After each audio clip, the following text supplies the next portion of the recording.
The paper grocery bags cut into the creases of my fingers as I crossed the threshold of the front door. I had just finished a 10-hour shift at the office, skipped lunch entirely, but still made a stop at the store for almond milk, olive oil, and the specific brand of crackers Mom had insisted on. The hallway smelled of lemon cleaning solution and fried onions. My work shoes squeaked against the tile floor. No one in the living room even looked up. I set the bags down on the kitchen counter and let out a heavy, exhausted breath. My wrists ached from carrying the weight. Then my father's voice cut through the air like a blade. "Did you get my message?" I turned halfway, not yet grasping where he was going with this. He walked into the kitchen, arms crossed tightly over his chest, lips pressed into that thin, familiar line of disapproval. "Your mother and I talked. If you're not ready to step up and contribute more, maybe you just don't belong here anymore." For a second, I thought I had misheard him. The words hung in the air between us, impossible and sharp. "Step up," I repeated, my voice flat with disbelief. "You live alone now. You have a good job. Meanwhile, this family is drowning." He gestured vaguely toward the living room. "Your brother still can't get his life together. I'm retired. Your mother has health issues. I pay the mortgage," I replied, keeping my voice calm and level. "The utilities. The groceries. Almost everything." From the living room, without taking his eyes off the television, my brother Tobias called out, "She acts like she's doing us a favor." I gripped the edge of the paper bag. The box of crackers inside nearly tore through the bottom. I glanced down at the receipt, still folded in my coat pocket. $1,648. All of it for them. All of it. "I'm not pretending," I said. My voice didn't shake, though something inside me wavered. Although, maybe I was pretending. Maybe I had been pretending for years. My father's jaw tightened. "Don't be dramatic." Mom appeared in the doorway then, arms also crossed, as if she were preparing to pass a sentence. "We just want everyone to do their part." "I've done more than my part." "Then why does it feel like you're still holding back?" Something in my chest turned to stone. Heavy.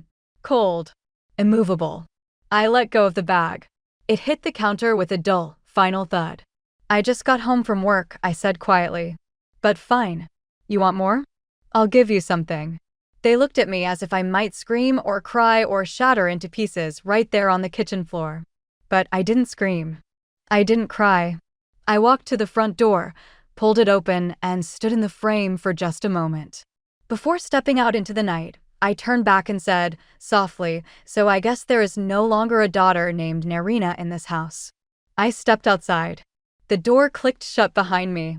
I was raised to believe that being reliable meant being loved. If I could be depended on, I was important.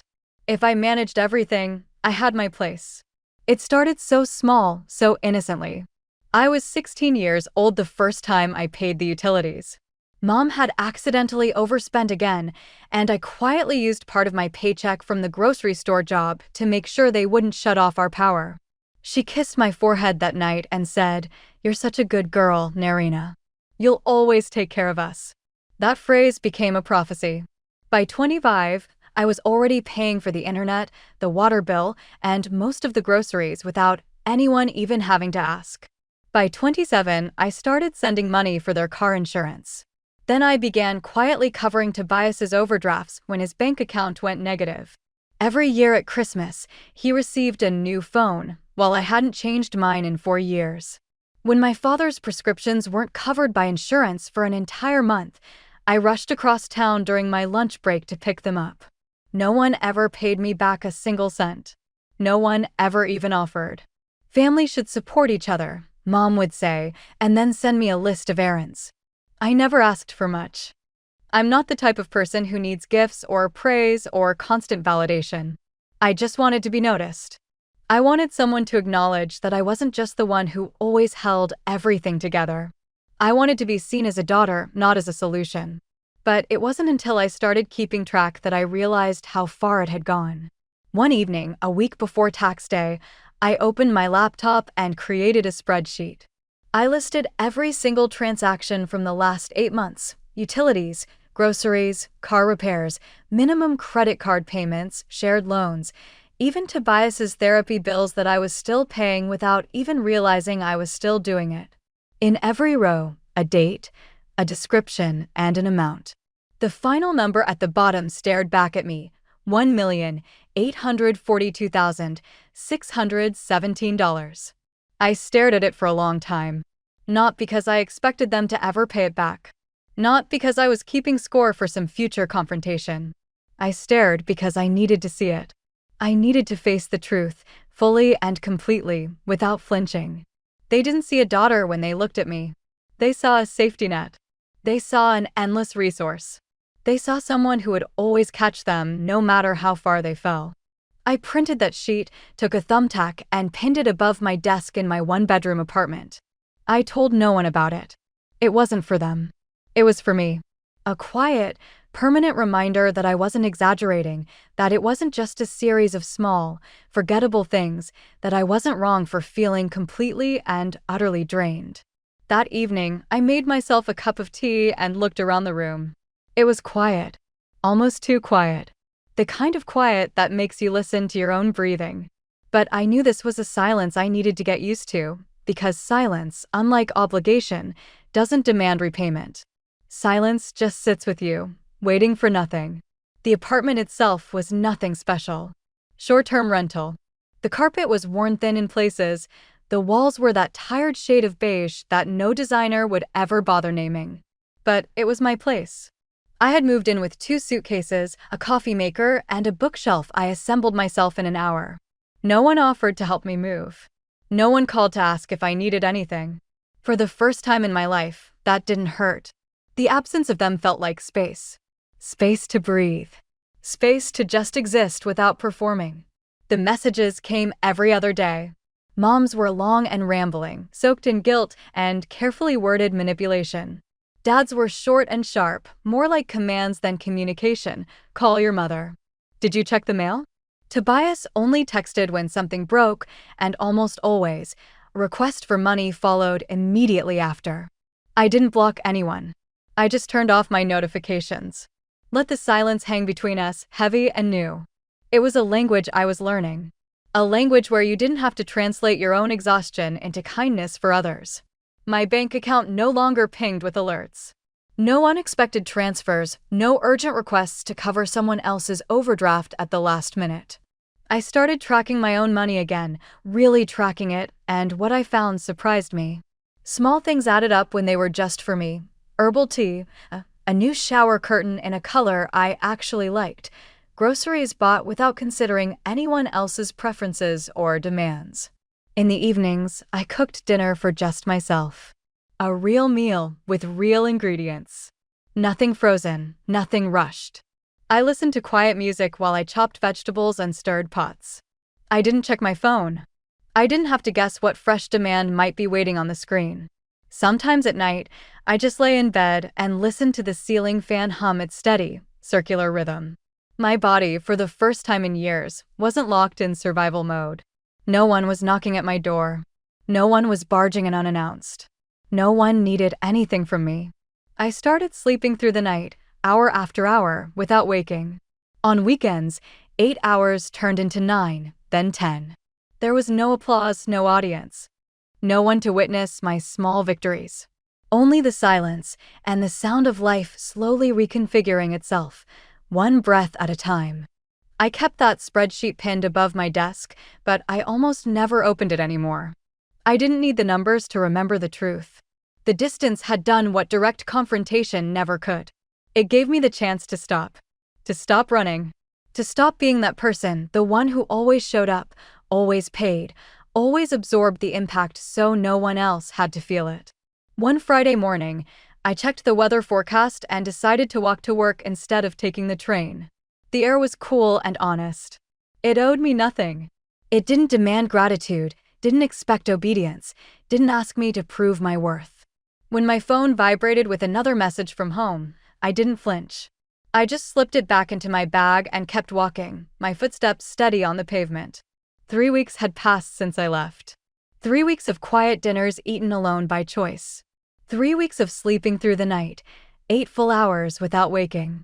3 weeks of checking my bank balance without that internal spasm of dread, wondering what fresh expense had appeared. I was learning to exist in my own space, and it felt like coming up for air after years underwater. Then, on a Wednesday morning, just as I was walking into the office, my phone vibrated again. A message from my father. Why didn't the card go through? No greeting. No question mark. Just 7 words, as if I had skipped a shift at a job I never applied for, as if my absence from their financial ecosystem was a personal affront. I didn't reply. I didn't even stop walking. I just placed the phone face down on my desk and went to get my coffee, same as always. By noon, Tobias started calling. When I didn't pick up, he called again. And again. On the 4th try, I answered.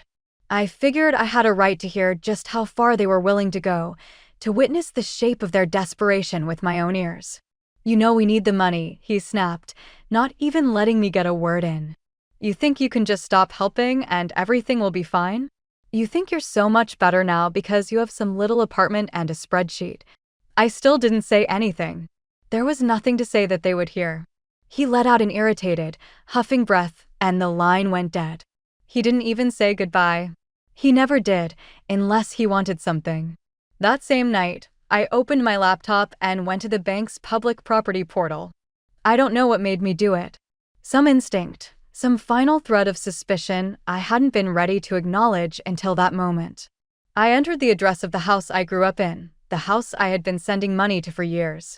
The final notice was posted. My heart didn't skip a beat. My hands didn't shake. I just stared at the screen, my face illuminated by the cold blue light. Not surprised. Just cold. Deeply, quietly cold. I had been sending $1,300 a month for almost a year. Sometimes more. I had never once seen the actual mortgage statement. They had never offered to show it to me, never thought to include me in the conversation about where my money was actually going. I thought I was helping. I thought I was keeping everything from collapsing, holding up the walls with my own 2 hands. But now I saw it clearly. The money hadn't gone to the bank. It had gone elsewhere. Disappeared into the gaps and cracks of their lives, into things they never named and never accounted for. I closed the tab. I didn't need the details. I didn't need an itemized list of where my labor had vanished. The truth was enough. They didn't need a daughter. They needed a system. And that system had finally broken. I poured myself a glass of water and sat on the floor next to my small table. No music, no noise. Just me, breathing in the quiet. I knew what would come next. Now they would start scrambling, blaming me, making me feel guilty, twisting my silence into selfishness. They would paint me as the villain who abandoned them in their time of need. But I was no longer part of their structure.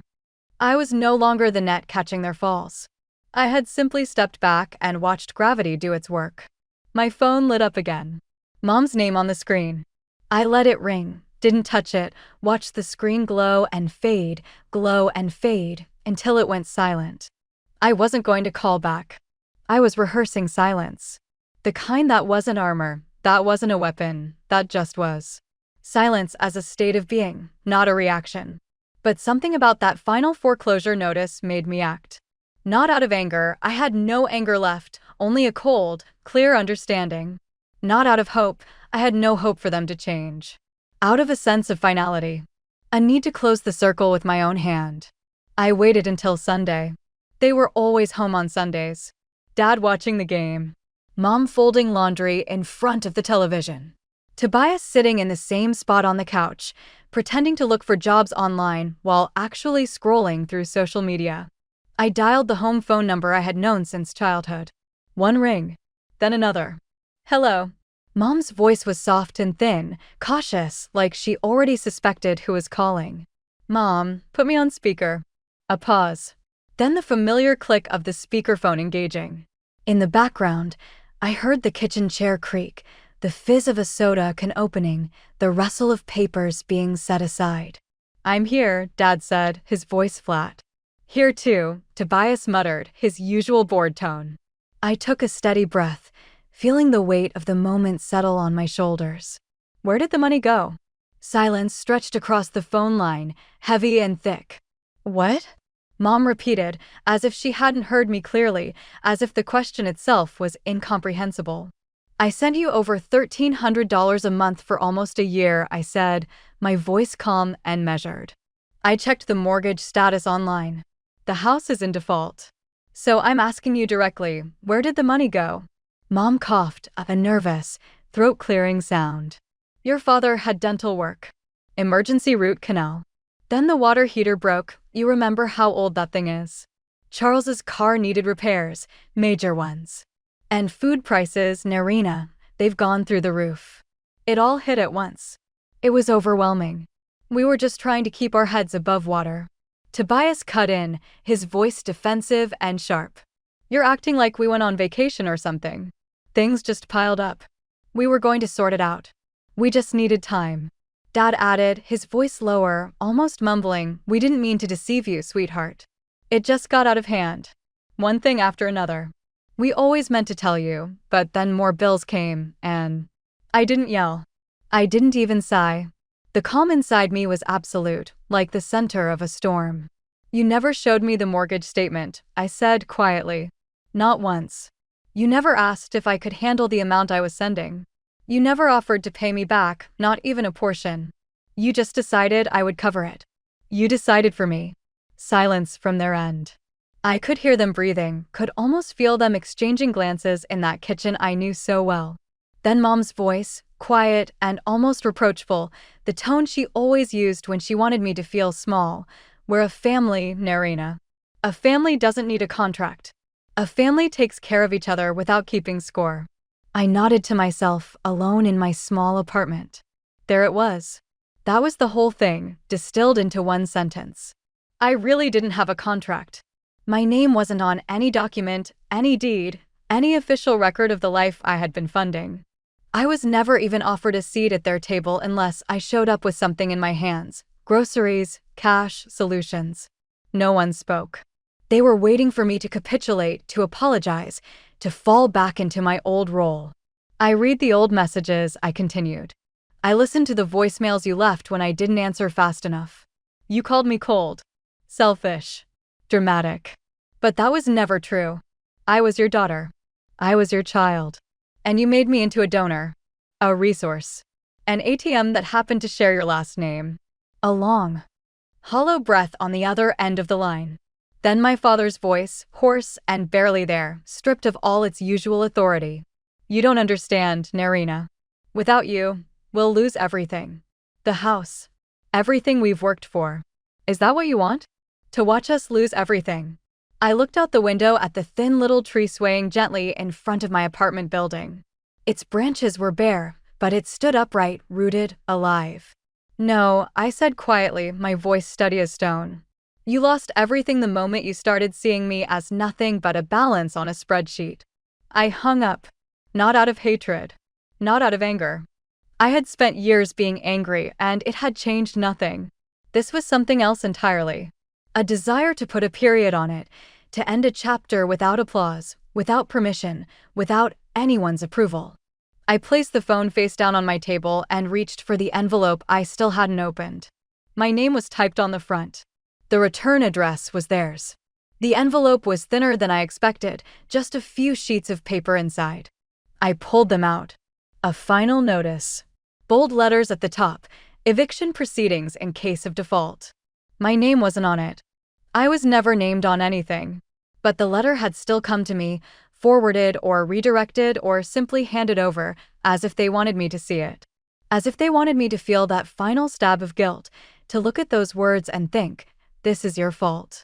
You could have stopped this. I folded the letter in half. Then again. And I tore it slowly, deliberately, into pieces. Not in anger. There was no warmth left in me for them, but there was no rage either. Just a quiet, crystalline understanding. This isn't mine. It never was. None of it was ever mine to carry. I opened our old family chat on my phone. The message thread stretched back years, an endless scroll of memories I had once cherished. Pictures of birthday cakes I had paid for while buying all the groceries. Passive-aggressive reactions to things I said. Dry, transactional requests for money and favors. I scrolled until my thumb ached, until I couldn't bear to see another message. Then I stopped. I typed one line. I am no longer your backup plan. Goodbye. I sent it. I left the group. I blocked them all: Mom, Dad, Tobias. One by one, their names disappeared from my phone. The screen went still. This wasn't the silence of waiting, of bracing myself for the next demand. This was the silence of being. Stillness that accepts. Stillness that doesn't flinch. I closed the banking app one had left open and opened another one, an account I had created for myself months ago in secret. Back then, I wasn't sure I would ever actually use it. I had set it up as an experiment, a small act of hope. Until today, there were no linked payments, no automatic transfers, only small, careful deposits I made when I could. My own money. My own future. I walked to the boutique on the corner, the one I always passed on my way to work but never entered. It always seemed too fancy, too expensive, too foreign to someone like me. But today, I pushed open the door. Inside, soft lighting and the smell of leather and clean cotton. I tried on a pair of shoes, soft, buttery leather, the kind that molds to your feet. They fit perfectly. I paid full price. No discounts. No guilt. No explanations. When I walked out of that shop, it didn't feel like running away. It felt like I had finally, after all these years, come back to myself. Later that evening, I cooked dinner for one. A real meal, with care and attention. I poured myself a glass of wine, a good one, not the cheap stuff I used to buy. I lit a candle I had kept since last Christmas, saving it for a special occasion I never thought would come. The flame burned steadily, calmly, casting soft shadows on the walls of my small apartment. It flickered once, twice, then held steady, as if it understood that something had ended. Something had ended. And something else was just beginning. The spreadsheet was still pinned above my desk, a silent witness to everything I had survived. But I didn't need it anymore. I had stopped measuring boundaries in numbers, stopped calculating my worth in dollars sent, and never returned. The boundary was in this breath, the one I was now taking without that held-back tremor, without waiting for the next demand to crash into me. They would call it betrayal, abandonment, selfishness. I could already hear the words they would use, the story they would tell about the daughter who walked away when they needed her most. Let them tell whatever story they needed to tell. I had given my time, my money, my strength, my youth, until my hands were empty and my spirit was hollow. Now I had given the last thing I wanted to give, goodbye. Cleanly. Completely. Without looking back. And the space left behind, the silence where their voices used to live, was exactly the size of peace. Curled up on my couch with the new leather shoes waiting by the door, I opened a tab on my laptop. The one I hadn't dared to open for years. The one that held maps and tickets and possibilities. I started looking, searching, dreaming on purpose instead of by accident. The dinner party happened on a Saturday, weeks later. My table was small, just big enough for 4, really, but we made it work. Lentils from the slow cooker, fragrant with cumin and garlic. Someone's signature spinach dip, creamy and rich. Slices of cornbread, still warm in their foil wrapping, butter melting into the golden crumbs. Laughter drifted in from the kitchen where Nara and Mark were arguing with theatrical intensity over who made the better chili. Both were good. Neither would admit it. My humble contribution sat in the center of the table, lemon bars, made from scratch that morning, the crust perfectly golden and the topping tart and sweet in exactly the right proportions. I hadn't hosted a gathering like this in years. Not because I couldn't. I had always been good at making things work, at stretching resources, at creating warmth from nothing. It just hadn't occurred to me that people might come simply, without expectations, without wanting something from me other than the chance to be part of something alive. We sat on the floor, legs crossed, plates balanced on folded newspaper napkins arranged just carefully enough to look intentional. The warmth in the room wasn't just from the oven or the bodies crowded together. It was in the atmosphere itself, free, light, genuine. Real in a way I had forgotten real could feel. At one point, someone asked, casually, curiously, "Why do you never talk about your family?" I was quiet for a moment, feeling the weight of the question settle around me. Then I smiled, small and true. "Some stories are better left closed," I said. No one pressed. No one demanded explanations or justifications. They just nodded, accepting my answer completely, and went back to eating and laughing and being exactly who they were. No contracts. No scores kept. Just people together. Later that evening, after the dishes were washed and dried, after the last guest had hugged me goodbye and walked out into the night, after the laughter had dissolved into the soft, steady hum of my apartment settling back into silence, I poured myself a cup of chamomile tea and sat by the window. The rosemary in the planter box outside had finally sprouted. I had almost given up on it, almost decided the seeds were duds, almost resigned myself to another failure. But there it was, tiny green leaves, still small and fragile, but unmistakably alive. I reached through the window, rubbed one between my fingers, and brought them to my nose. The smell was surprisingly strong, earthy, and sharp, and full of promise. Almost a reminder that everything living takes time, but it always responds. Always grows toward the light if you let it. In the spring, I had started planting things. Not just herbs anymore. Flowers. A small tomato plant that was already threatening to outgrow its pot. On Saturdays, I walked to the farmer's market and bought vegetables from people who remembered my name. On Wednesdays, I went to yoga class and learned to breathe in ways I never had before. Sometimes in the mornings, I just walked down the street before work, not looking at my phone, not checking for messages, just walking and watching the world wake up around me. And in the quiet spaces between tasks, the moments when I used to brace myself for the next demand, I made lists. Books I wanted to read. Places I dreamed of going. Small things and big things, all mixed together without hierarchy. At the top of the list was a single letter, M. I didn't know anyone there. I had no connections, no obligations, no reasons to go except the pull of something I couldn't quite name. That was the point. It felt like a place where silence would be scenic, not oppressive. Where quiet wouldn't be an accusation. Where I could just be, without explanation or apology. The money I once transferred every month to keep someone else's house from collapsing was now, slowly, step by step, building a road to something that was mine. Completely mine. A trip alone to somewhere I had never been. A new coat in a color I actually liked. A good mattress that didn't sag in the middle. Things I had never allowed myself to want, let alone have. Things you don't have to apologize for. Before, I thought home was shared blood and obligation. Walls that held you in as much as they held others out. A ledger of debts and credits that could never be balanced. Now I knew, home is a place where you can breathe. It was in the rosemary on my windowsill, stubborn and alive against all odds. In the text from Nora asking for my lemon bar recipe, because hers never turned out right. In the quiet hum of the ceiling fan that didn't press down, didn't demand, just moved air and made the space feel lived in. It was in the silence that settles in after the guests have left, and you feel around inside yourself and find that nothing is broken. Nothing is missing. Nothing needs to be fixed.